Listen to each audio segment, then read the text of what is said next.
Welcome to the Heirloom Farmer Farm Tour, the first week of August. And I am hanging out here in my repurposed metal chair, taking cues from Roots and Refuge Farm.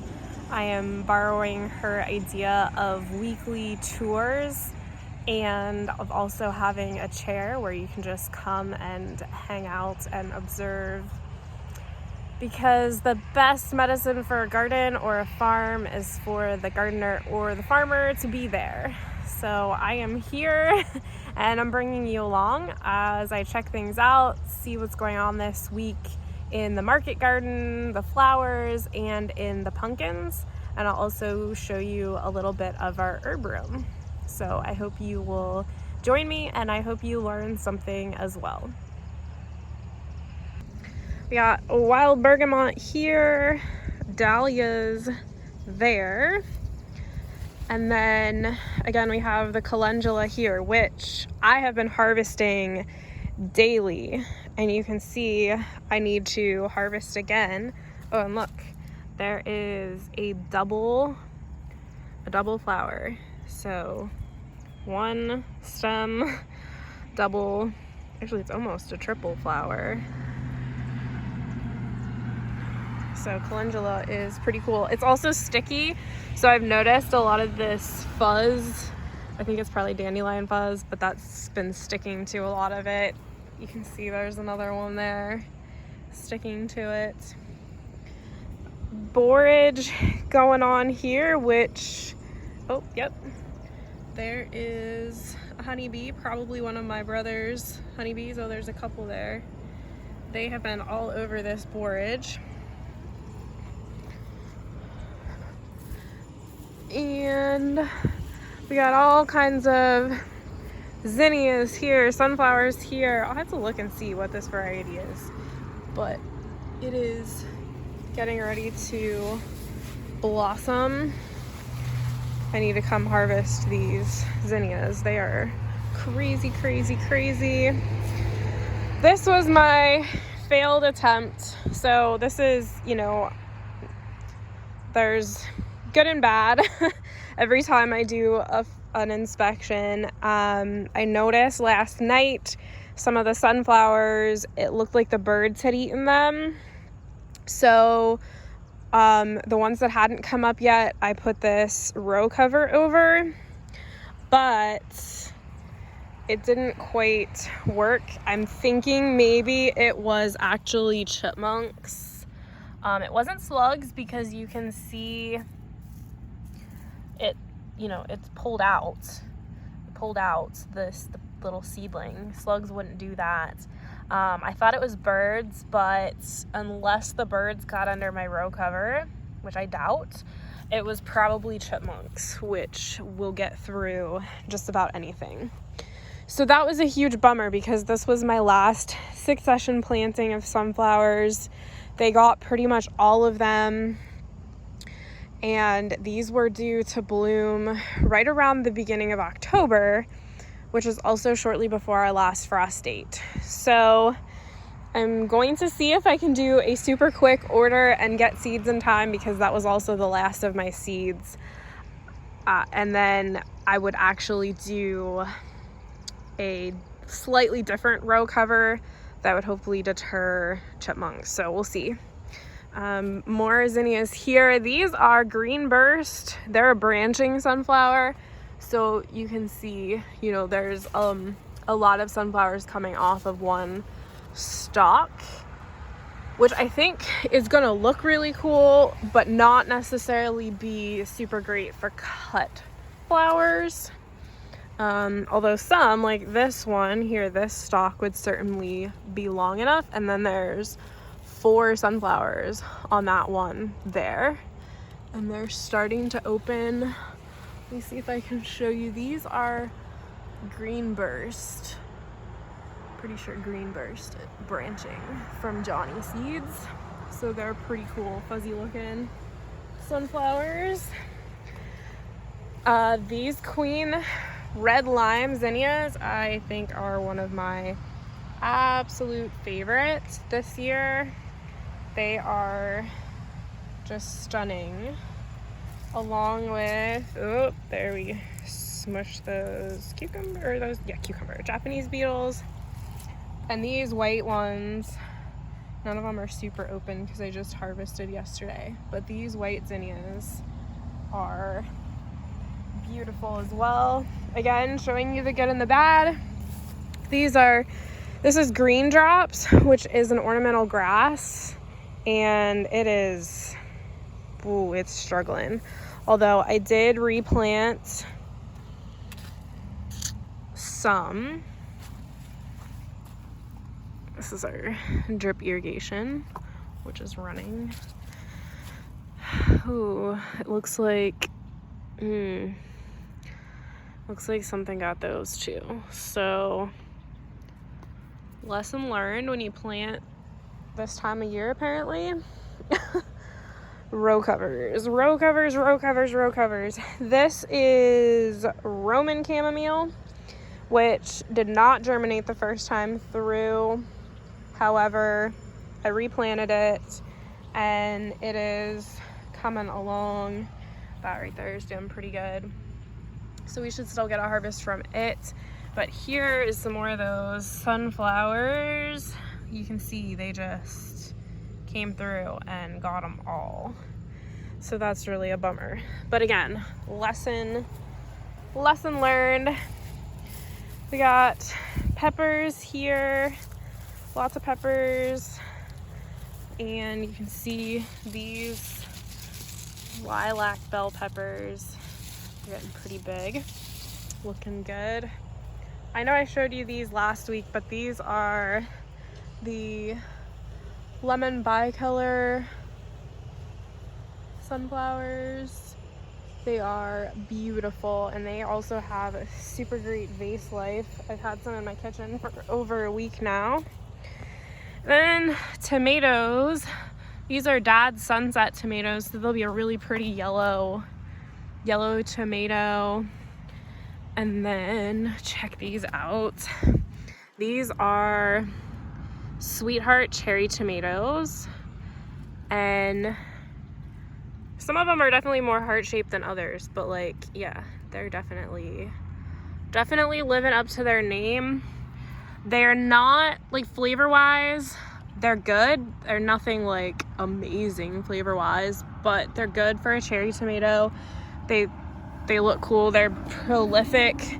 These are Bumblebee cherry tomatoes, and flavor-wise, they're one of the sweetest, most flavorful cherry tomatoes that we've had. So we've got some of those. They're just starting, but we've got a bunch of the Sweetheart cherry tomatoes, a bunch of other tomatoes coming along, tomato sandwiches. Definitely these trellises are definitely doing well, although this tomato here is way above the trellis. We got, these are Pro Cut, more Pro Cut sunflowers here. Super cute, pollenless.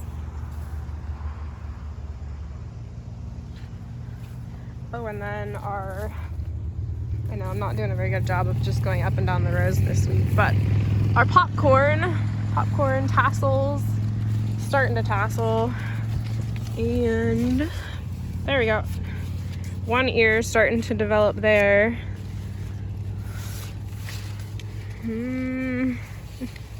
Oh, there's one that's pretty far along already. Actually, it looks like it's gonna have 2 ears. That is a corn rootworm. No, I'm gonna think about that. Let me think about that, what that bug's name is. But it is a corn pest.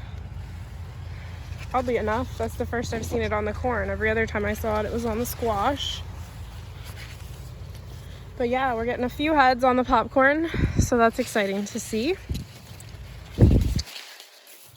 And here is the einkorn, which, as I mentioned earlier, we are planning to harvest it early next week. if the weather cooperates and all goes well.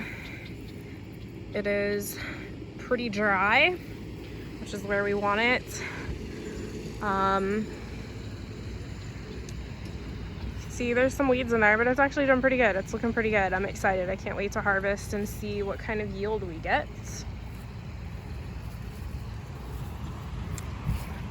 And now we'll check the pumpkins. I actually need to go through and I've been doing spot checks, but I need to do a more thorough inspection. I won't take you through all of that, but at this point, what I'm looking for in the pumpkins is still monitoring for pests, seeing what kind of pest activity there is, still checking for male and female flowers, but more so I'm looking for fruit set and fruit development, or squash, pumpkin set and pumpkin development. So I look through and see what I can see. This is I can't remember the exact variety, but it's a variety of acorn squash. I want to say cutie pie, but that's not right, although that would be a cute name for acorn squash. But yeah, actually I've seen quite a few female flowers and some squash development. There's a teeny tiny one, and the female, it hasn't even blossomed yet. So while that's starting to form, it hasn't been pollinated yet. And so it has to be pollinated to continue growing. These are Jill B. Little. They're the tiny decorative pumpkins you see a lot in the fall, and they're doing pretty well. There's quite a few of them. There's one down here that, here we go. There. That's a pretty big one. So that's about as big as they'll get. It'll just turn a much brighter orange, but that's about the size that they'll be when we harvest them.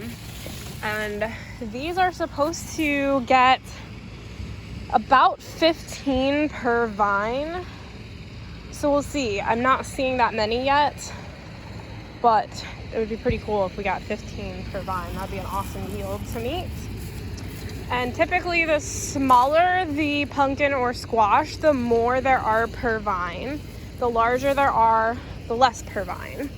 So I'll show you. So here, these are butternut squash. I have two varieties of butternut squash.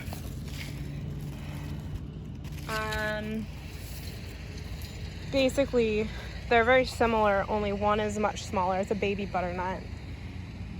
But there's tons, I mean, you can just see, there's tons of butternut squash all over these vines. Lots, like, check that out. There's just 3 right there. So they're doing really well, and they are less susceptible to a lot of the pests and diseases, that particular variety and just butternut squash in general. They are really delicious for roasting and even putting in soup. I put them in soup a lot. This is just jack lantern here. But like I was saying about the size and the number per vine, so like for jack-o'-lantern pumpkins, there will be fewer per vine because the vine has to support a much bigger, larger growing fruit. These are, I'm gonna butcher the name. It's like French, Musc de Providence, something like that. They're the ones that look like a giant wheel of cheese. And honestly, I've not seen female blossoms yet. So that's a bit, oh, those are probably female blossoms. See how short the stem is, but they haven't opened yet. Okay, so yeah, there's female blossoms coming along. They're just a little bit further behind, so hopefully they get pollinated and we get some of these. But even though there's so many blossoms there, you can see there's quite a few there.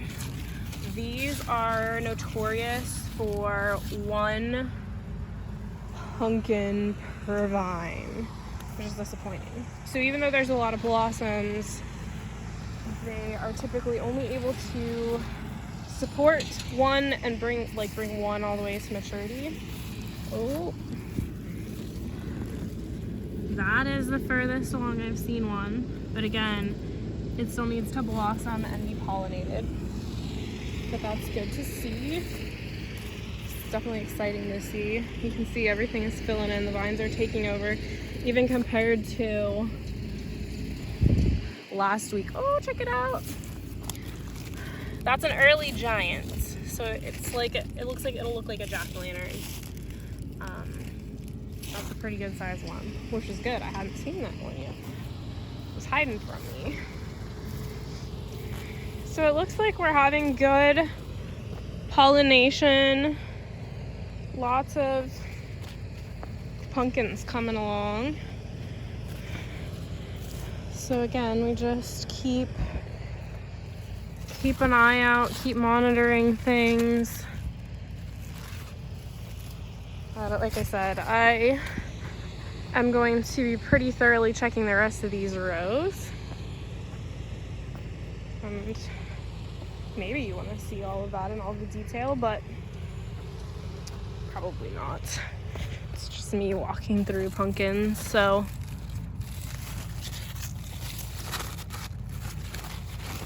I'll probably speed things up for you. Growing things. If you ever stop getting excited about growing things, if you ever stop being excited, like that very first tomato sandwich, if that stops becoming exciting to you, just stop. Just stop. At that point, like, what are you even doing? And no matter how many seeds I plant, no matter how many flowers I grow, no matter how many pumpkins I grow, like, literally, I'm always excited. It's just amazing to me that you can grow things, that you can put a seed in the soil and it will grow and produce so much. I mean, look at how gigantic these plants are. They all came from tiny little seeds that came in tiny little packets. And yes, it's taken a lot of work and time and effort, but at the same time, like, they're doing their thing. They're growing the way God created them to grow. They're taking over. They're doing incredible. And that's so exciting.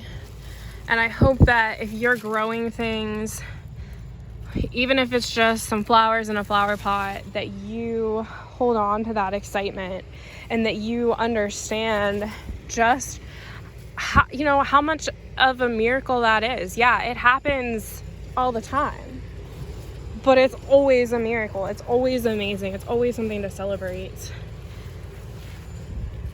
And I hope you don't ever lose that. I hope that I can farm for 75 years and that when I am old and still farming, that I am still super excited every time I grow something. And with that deep, profound thought, I am not sure what's causing these yellow leaves, so that's what I'm standing here pondering. Oops, my hair's in the way. I don't know if that's downy mildew. I don't know for sure. I don't Well, that looks maybe. I don't know. Gonna have to look at some pictures of that one to see what's going on there. Oh, you just flew away. I was gonna show you a cucumber beetle. We've been having some cucumber beetles. Our population has gone up, which I'm not thrilled about, but they've not been problematic. So, it's okay.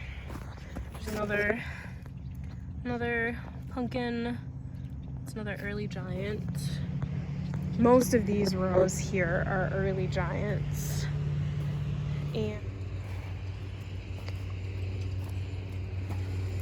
so yeah, most of these, isn't that just like, I don't know, they're playing tug of war, but look at that. That is just so cool. So cool. Oh, there's another good sized one. They've got a lot of growing to do though. But again, they're supposed to be early giants, so they're a huge jack-o'-lantern type pumpkin, and they're supposed to be, an earlier variety, so that we'll have them available to you for fall decorations a little bit earlier, hopefully. Like I said, man, this is the beginning of August. They've got a ways to go. Oh, there's a good guy down there. That is a pink spotted lady beetle. It's a beneficial insect.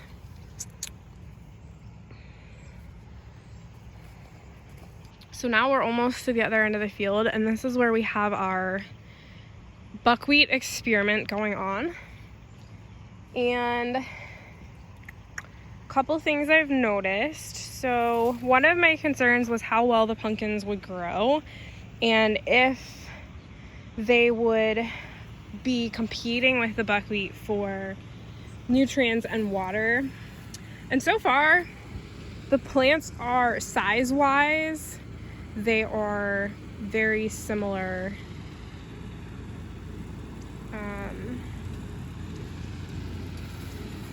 Sorry, I was watching a bee. I was gonna try and get it on video. There was a bee crawling out of the pumpkin over there. Oh, hey, look.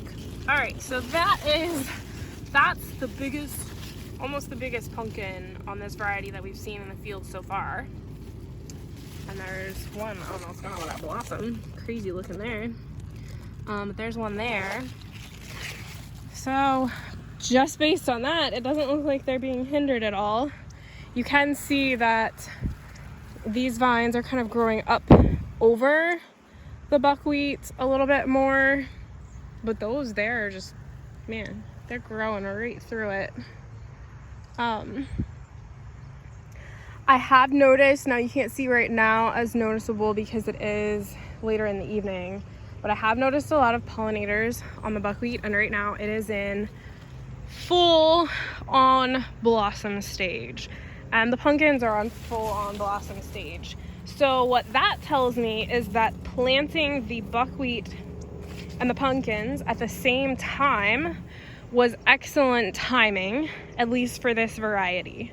So the buckwheat and the pumpkins are blooming at the same time, which hopefully means we have more pollinators here pollinating our pumpkins because the buckwheat is attracting them in. And holy man, look at it. Look, it's huge. So that's definitely making the buckwheat look good. You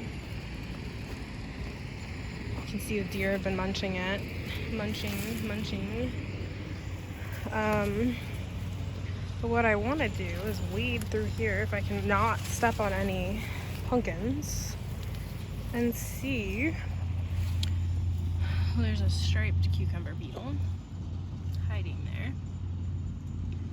And I want to see how well, okay, so this is one of our heirloom pumpkins, and it is right here in the middle of the buckwheat. It's pollinated and growing just fine. And it looks beautiful too. But you can see the deer have been here, but they've been leaving We've been leaving the pumpkins alone, but yeah, you can see along this outer edge, they're really munching. Yeah, there's one down there.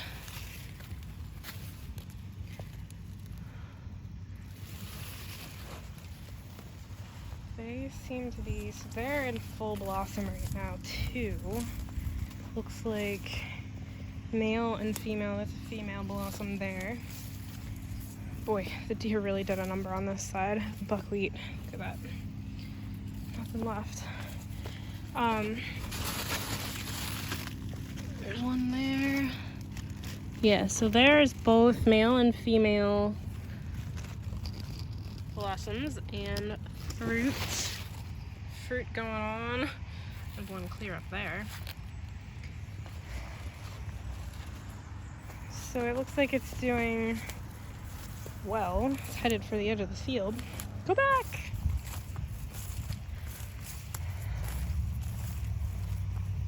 Now again, and what I have looked for is coming in the morning and looking to see how many pollinators are around, and there have been lots of pollinators, especially with this buckwheat. And the tomatoes, thinking about tomatoes sandwiches, the pumpkins seem to be doing just fine. Now, I've noticed on this heirloom variety a few more yellow leaves. Again, I need to do my homework, so partly that's what these videos are for, so I can look back and say, okay, I need to look at identifying what's going on with those leaves, and is it something that we need to do something about? Is it a disease, a fungal problem, a pest problem? You know, what's going on with those leaves? But also noticing that, you know, okay, some of this variety seems to have more yellow leaves. So what that tells me is it's something with the variety. And what that also tells me is for the heirloom varieties, we need to pay attention to this for seed saving. Now, I already told you last week, this particular row of heirloom pumpkins, we won't be seed saving because it's potentially cross-pollinated with other pumpkins and other squash. So we don't want to do that. So we will not be seed saving these. But as I go through our other fields, looking at the pumpkins, I would want to notice the health of the plant. And, you know, honestly, this is something I'm learning a lot about now and starting to pay more attention to. You know, in the past years, I would pick a pumpkin that looked good and I would save the seeds from it.